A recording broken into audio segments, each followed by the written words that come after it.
Hello, how are you? Welcome to my channel. My name is Ruth and today I am doing the introduction to my Pan Those eyeshadows for 2022. This is of course started by Alexi, who I'll have linked down below. I'll also link Rebecca Morgan because she is the person where I first saw this project and first was inspired to watch all the videos first, but then also to do it myself. I'm mixing it up a little bit this year. I think everybody is, to be fair. I think everybody has kind of realised that maybe just drilling down into one shadow in our collection in 5 or 6 different palettes maybe isn't giving us the best use of our collection. Maybe I'm wrong. Maybe everybody else is going, no Ruth, I'm sticking to the original. And that's fine. But a lot of people I've chatted to seem to be kind of switching it up a little bit. So I'll go through how I'm changing it up, and then I'll go through my shadows. So obviously this is monthly updates, hopefully the same date of every month. I'll try and be, and there'll be a hashtag as well, and follow that hashtag because you will find so much amazing content. It's glorious. Last year I hit 20 pans in total, and I'll link that video down below and in the cards, but I was really happy with that. But I want to push it again this year. I want to hit 30 pans this year. That's my goal, is to hit 30 pans. So fingers crossed we get there. So this is how I'm doing it this year. Okay, number one, I'm going to randomly choose a palette from my full collection using tiny decisions, and then use the random number generator to pick a shade. So same as previous years, the way previous years, most people have been doing it that way as well. Number two then, I'm going to randomly choose from palettes already in projects. The reason I'm doing it that way is I have so many palettes and so many projects, I can't feasibly have everything out. It's just not, I can't do it. So if I was to choose another 5 palettes that weren't from ones that are already out, I'm overextending myself. So that is a way I'm going to do the second palette. Third, I'm going to use Makeup with Lainey's prompts, and I'll link Lainey below. Oh, fantastic. She's done a whole, like, how many prompts have you, Lainey? I feel like she's 100.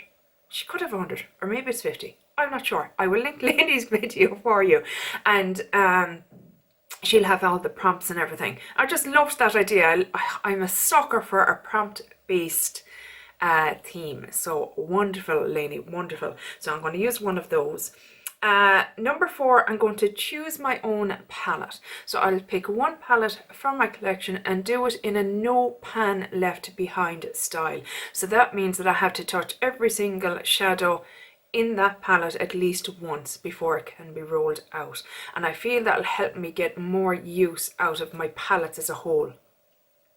And the 5th and final one is one shade from my Focus palette. So it's like a Pan That palette. Amber F is the original creator of Pan That palette. I will have her linked below.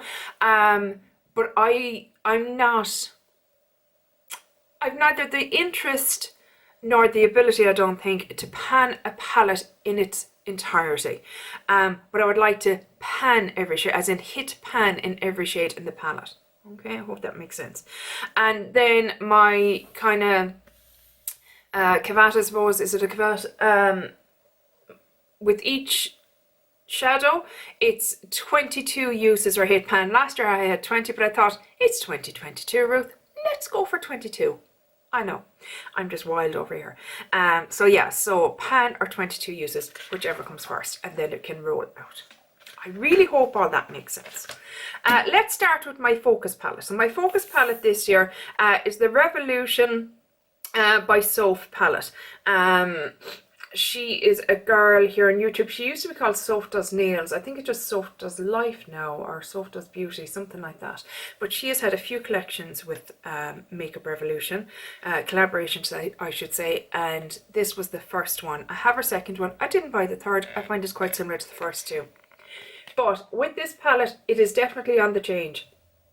I can definitely smell a difference in its scent, and I haven't used it enough. I just haven't.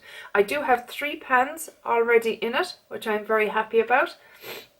So I want to hit pan on every shade in this palette. So I'm going to start with the lighter shade white and kind of work my way across. I can dip into any shade I want, but this is the first shade that I want to really focus in on and hit pan on.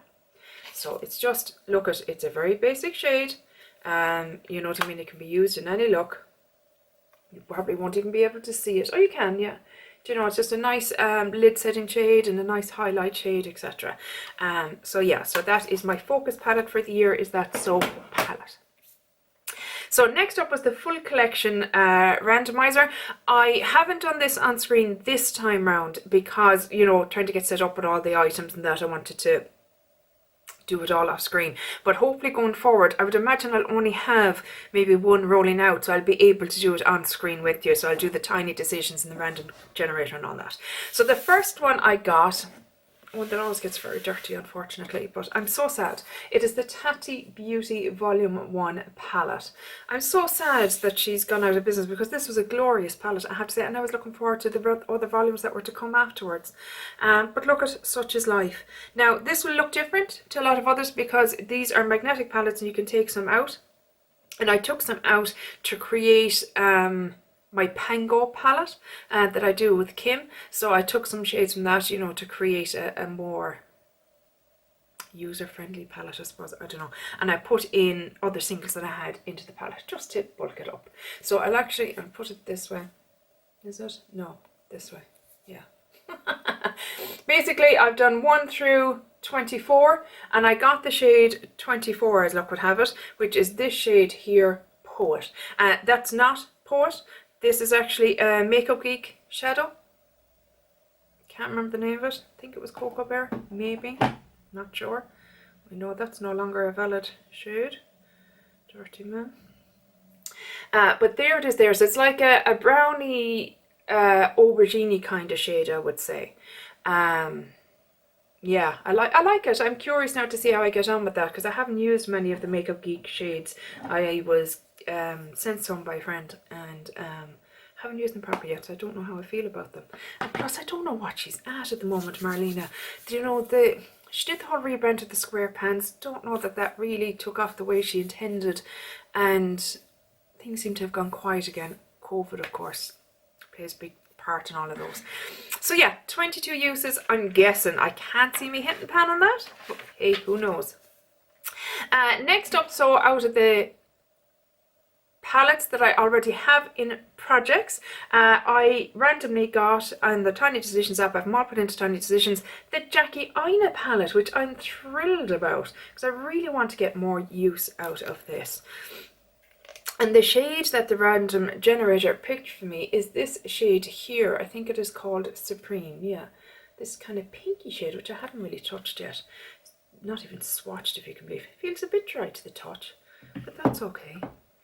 And that's not necessarily a bad thing.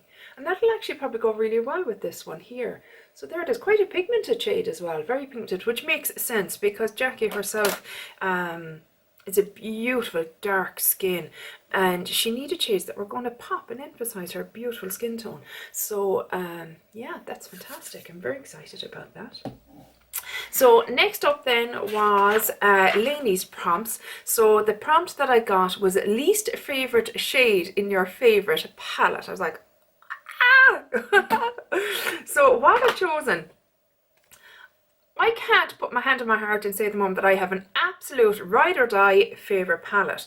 The one that's my favorite at the moment is this one from Anastasia Beverly Hills as well, with Carli Bybel. This came out of nowhere for me because I literally only bought it because it was half off. And so was the Jackie Aina at the time. And I bought the two of them. And I didn't think I'd even like this. I don't know why I bought it, because I thought, Ruth, what are you at? But I love it. I keep dipping into it, even though it's not in a project or anything like that. I keep dipping into it. So I was like, okay, let's put this in. But the shade I have chosen is OA, which is this shade here. It's like a denim blue, but it seems to have a lot of micro glitter in it. Yeah, it does. So this isn't my kind of shade, really. I don't like the messiness maybe of it and the depth of it. I don't know really what I'm going to do with it, but I will work it out. You know what? That's the whole point of this. That's what I learned from Pando's eyeshadows last year. I learned so much about eyeshadow in general and how I use them, and just shades that I didn't think I would like, ended up loving. Do you know what I mean? So I want to give it a go, see what happens. Again, 22 uses or pan, whichever comes first. And last but by no means least is my no pan left behind. So this is the one that I choose myself.